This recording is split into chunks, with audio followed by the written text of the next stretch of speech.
It is a sensational day to just show up. Hi everyone, Yvonne Heath here, nurse turned author, speaker, and changemaker, and your host.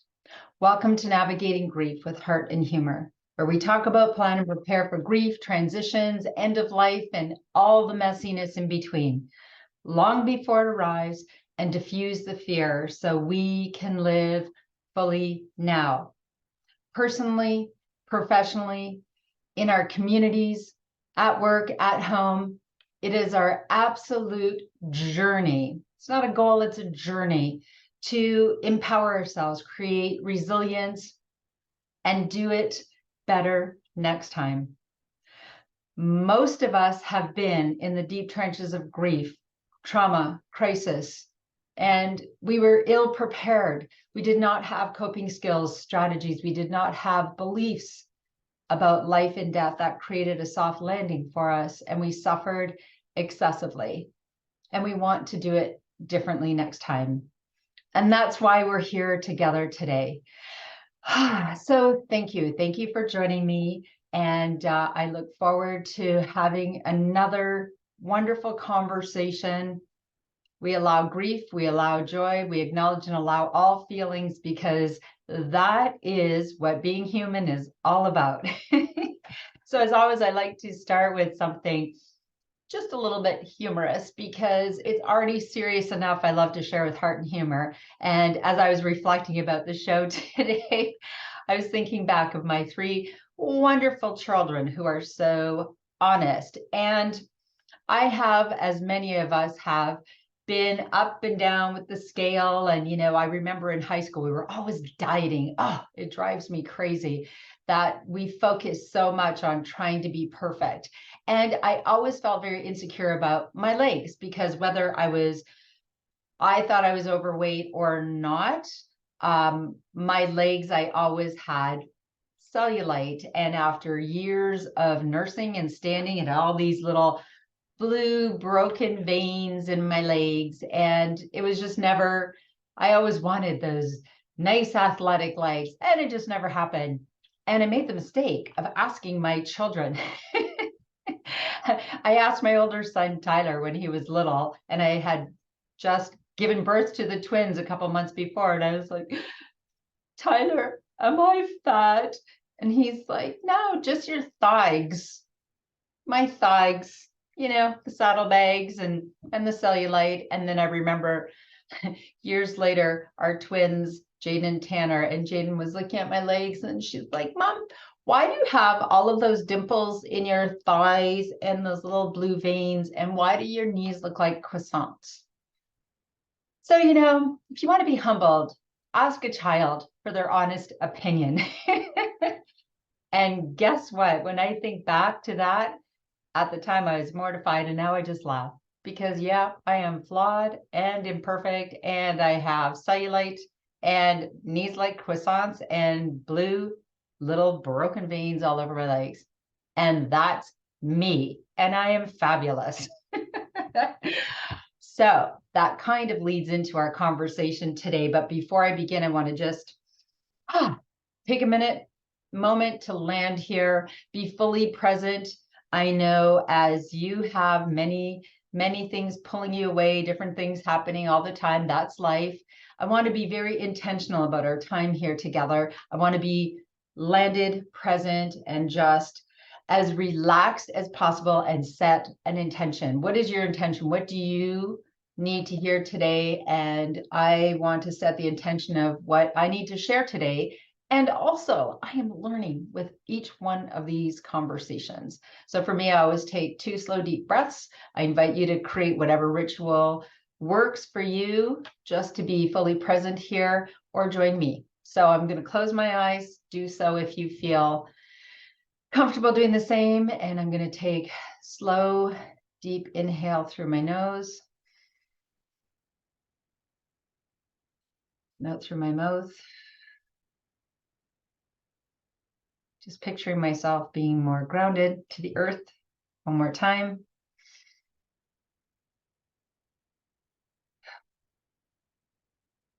Quieting the noise in my head. setting my intention for a time here today. So once again, as each week when I reflect on what I want to share, I share my lived experience, the lived experience of others, of the incredible people, humans who have shared their stories with me, being in the deep trenches of grief, getting to the other side, finding joy in their lives again, a life worth living. And it's so interesting because for many years as a chemotherapy nurse, it was very challenging for me to acknowledge and allow anyone's grief or struggle, or I just felt like if it wasn't, I was helping people who had a prognosis, a diagnosis and a prognosis that perhaps they knew they were terminal. Their cancer was metastatic, it was through their bodies, and we were giving them chemo and they knew they weren't going to live, and it was so challenging. And so it was hard for me to go home and hear about the common cold, or even a fracture, a broken arm. I'm thinking, are you kidding me? My patients have cancer and they're going through all these treatments that are very challenging. And there are lessons in that as well, right? And today, as I said, I wanted to share what my benign tumor taught me. And so all of those years in chemo, and one of the greatest lessons I had was my mom shared that, maybe it isn't cancer, but a paper cut still hurts. Maybe you're not getting your arm amputated, but a cold hurts, whatever it may be. That comparison, right? We always want to compare and say, are you kidding me? You only have this, or at least this is your diagnosis. Look at all these people who are so much worse. And yes, there will always be someone having an easier time and someone having a more challenging time. And sometimes those who are having a great time in life and celebrating at different times, they will be the ones who are facing trauma and tragedy. And so that comparing, right? Or minimizing, oh, that's all you have?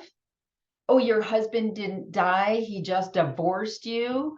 Oh, your child is doing okay, but didn't get into a school. These are things that come up in our lives, and they are opportunities for learning, aren't they? So my benign tumor, here is my beautiful, challenging, wonderful, heartwarming, heart-wrenching journey of over a decade of having right leg discomfort, and I couldn't sleep on my right side. And we thought I had a pulled muscle or a tight IT band, that ligament in your leg.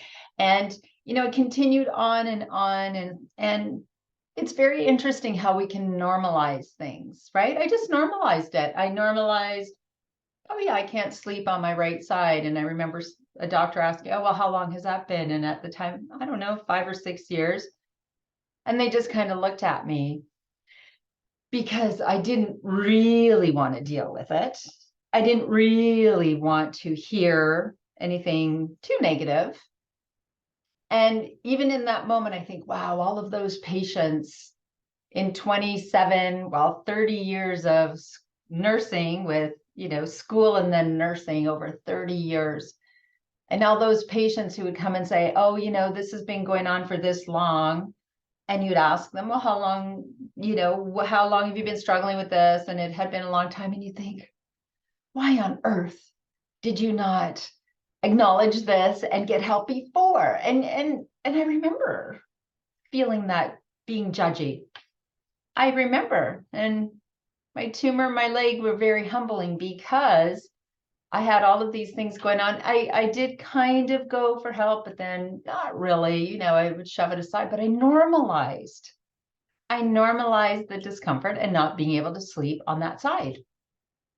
Have you ever done that? Have you normalized not being treated well in a relationship, a health issue, a mental health issue, struggling emotionally? it is so easy to normalize things, isn't it? Rather than deal with it, because we think that when we hear the hard truth, it's going to be even more challenging. And yet what we are creating is excessive suffering and kind of chronic suffering and ongoing.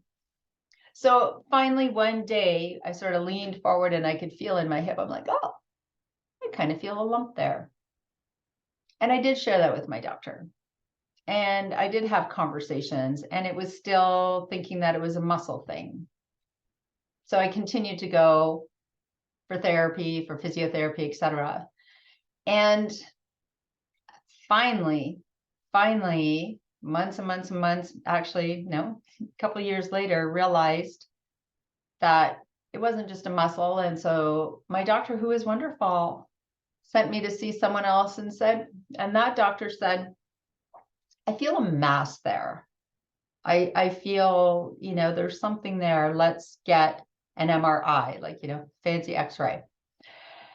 And when he said the word mass, worked in chemotherapy for many years, mass, tumor, cancer, I just said to him, Dr. Pierre, can we just call it my butt lump? Well, because I have to lighten things because it's already serious enough. And I didn't want to hear the word mass. I didn't want to hear it. Let's call it my butt lump. He said, sure, we'll call it your butt lump. And when I would see it on paper and it said, possible tumor mass in right, it was like right, my right hip, right over here in my butt. And I remember that feeling of wanting to deny, wanting to minimize, and then going to that, okay, it's nothing till it's something, which I always shared with my patients. It's nothing till it's something. And then should it be something, then we deal with that. And that is quite a journey, the unknown, the anticipatory grief or not knowing, and waiting a couple months for tests, waiting a couple months to see a surgeon, waiting. And so it's a very long process. And so when I heard, yes, you do have a tumor there, and it's the size of a softball, like the size of my fist, right there. And we don't know, we'll have to get a biopsy. Let's hope it's not cancer. So let's just take a moment there again. Those moments where you're so unsure, do I have cancer? Will this be a journey of chemotherapy, radiation, specialists, being back and forth in hospitals? I know that journey very well from sitting on the other side of the table as a nurse, supporting those people, those who were traveling that very precarious journey full of potholes and U-turns. To sit with that is also very challenging. And it was interesting because as much as I, talk about acknowledging and allowing your feelings, I didn't want to feel them. And I sat myself down. I said, no, we're going to feel this. This is really hard. This is really hard. And I had some really good cries and I shared it. And it was interesting because I also didn't feel like sharing publicly. I didn't want to share my journey with a whole lot of people, just my core few. And I realized that, again, it's a very personal journey. As long as you're not suffering in silos of silence and isolation, whatever works for you.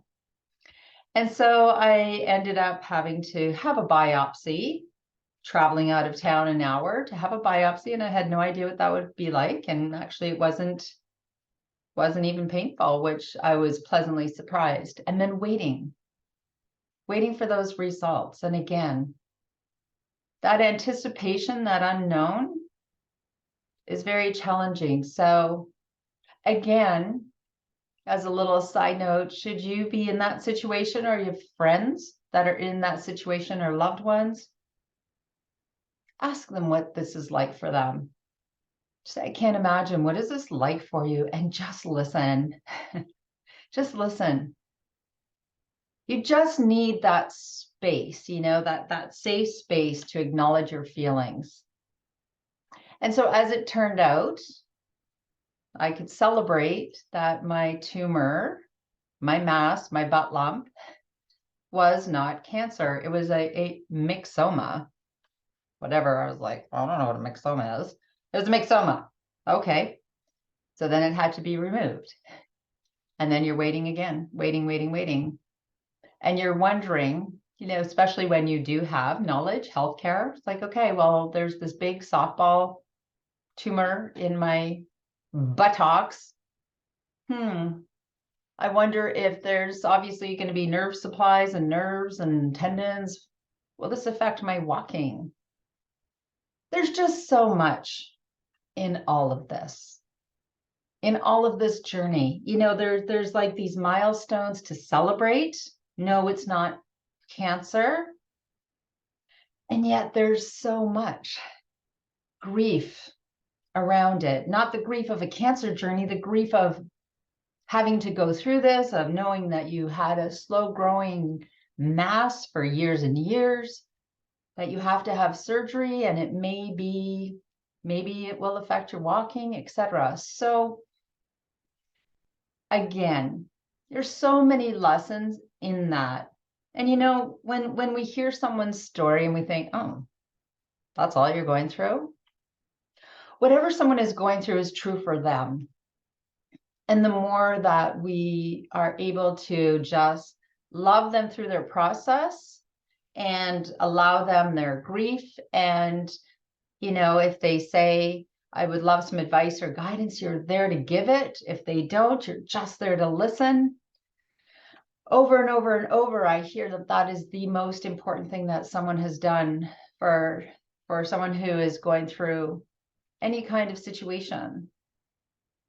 And so once I had my surgery, and again, you know, that's not a very fun process, and I have a scar just this long, and I had staples, and then I walked too much, so my whole leg turned purple.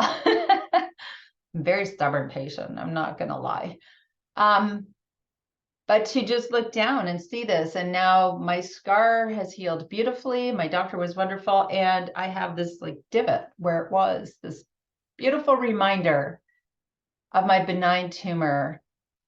And all that journey taught me, and first of all, you need a compassionate community and a village, because there are many things that I couldn't do, such as drive, which was very frustrating. For weeks, I couldn't drive because it was my right leg. Wow, does that ever affect your life?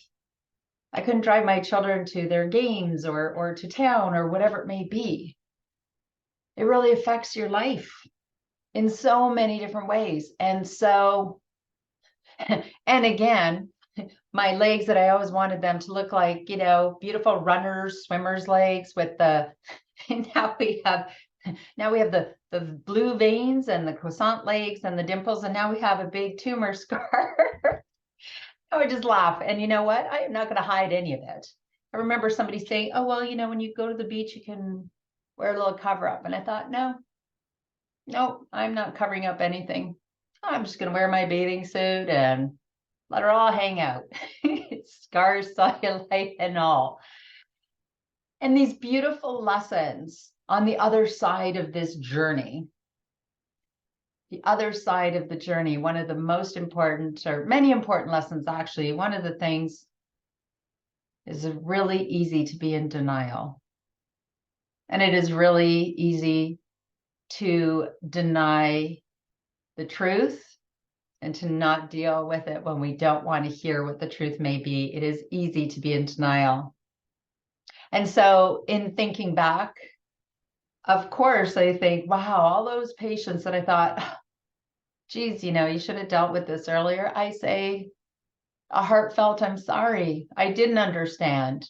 I didn't understand how you could just avoid this. And now I do, because I did it. It was very humbling. And I also learned that acknowledging and allowing our grief and not comparing, oh, well, at least it's not cancer. At least it can be removed. oh, well, so-and-so is so much worse off. None of that. Our journey is our journey. And whatever we are challenged with, whatever someone you care about is challenged with, if we can just acknowledge and allow their process, whatever it may be. And, if they come to the table and say, if I said in that time, at least it's not cancer, at least it's been removed, at least it didn't affect my walking. Yes, that is my place to say. When other people say that to you, it like shuts you down, right? And minimizes. So a beautiful lived experience of saying, yes, that is really, when people said to me, oh, wow, that's a lot to go through, felt like saying, thank you for acknowledging that. Thank you for not saying at least. Beautiful reminder all around. And then, of course, the next wonderful place to get to in now what? In the present, now what? Well, in looking back, I needed to forgive myself. I needed to feel my feelings about what I didn't do for so long, and the feelings of perhaps healthcare kind of missed what was going on with me. It's a lot. It's a lot. There's a lot of grief in that. And I'm also grateful for the doctor who finally said, let's do an X-ray, let's do an MRI. There's a huge process in that. And you have to get to the place where what is going to be the best for me? Do I need to pursue this? Do I need to do this? No, I just need to acknowledge all of this. Because I will tell you right now, in healthcare and professionals and everyone, we're all human too. And things will get missed. And people will make mistakes. We're all human.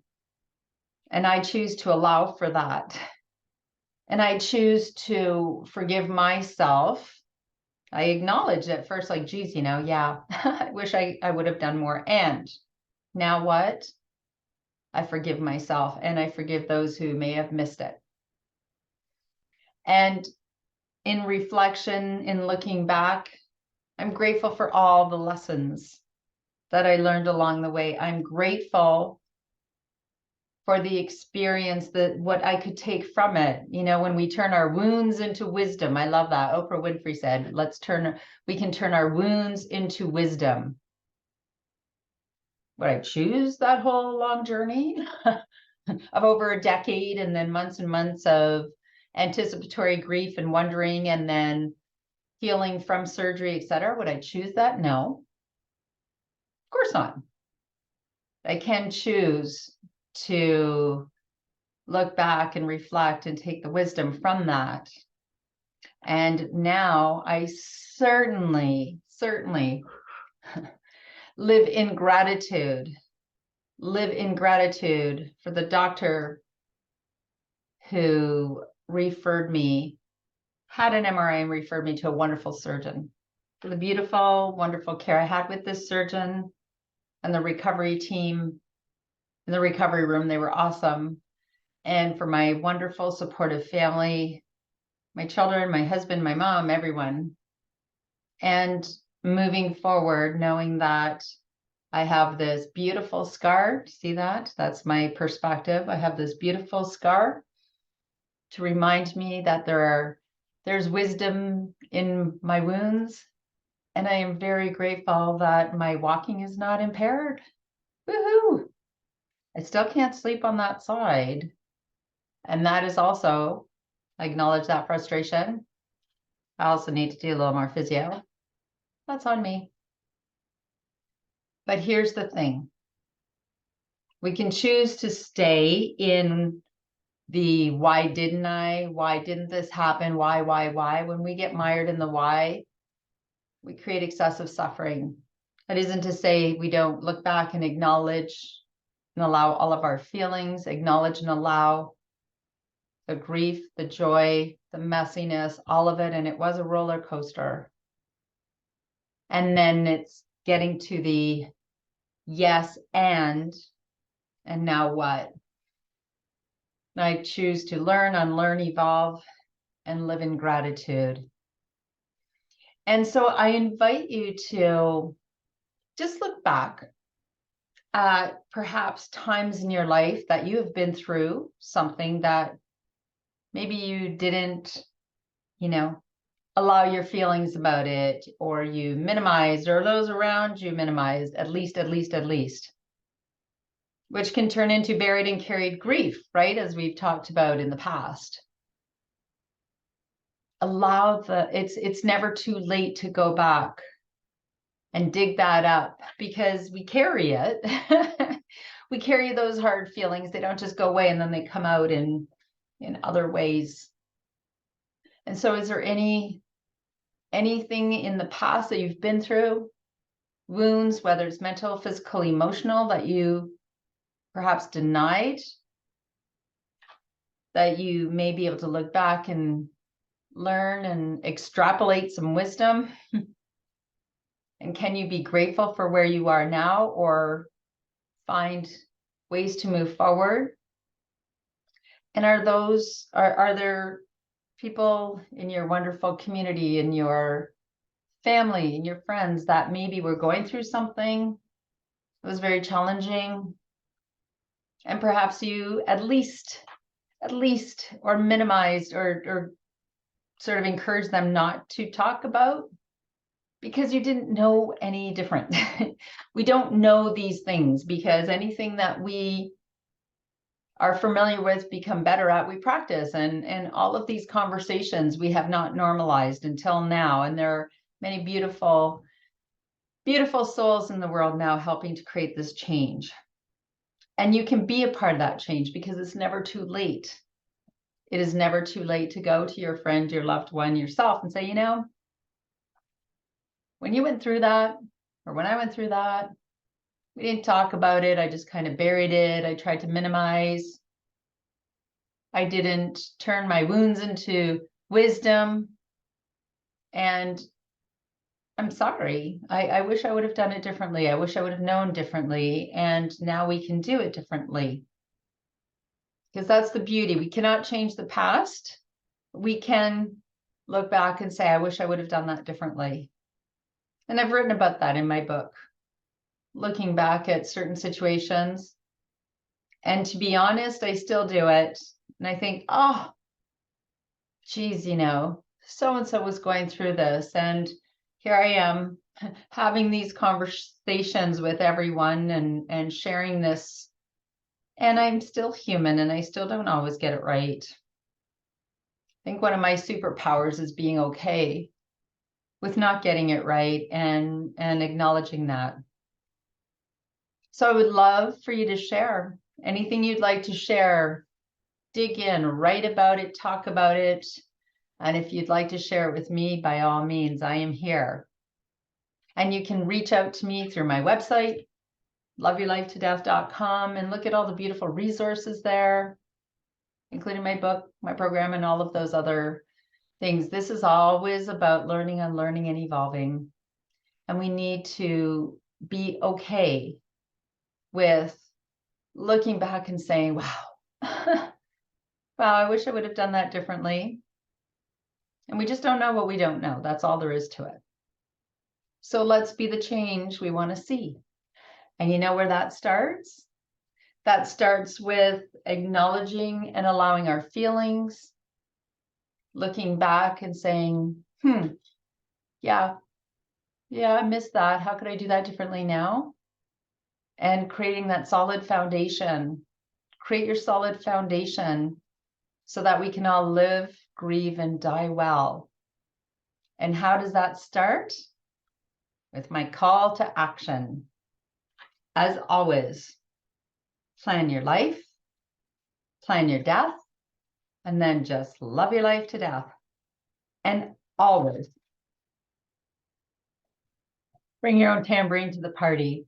Thank you so much for joining me. Thank you for sharing your stories. I love you. I am here for you. And let's continue having these juicy conversations in the next episode. Bye for now.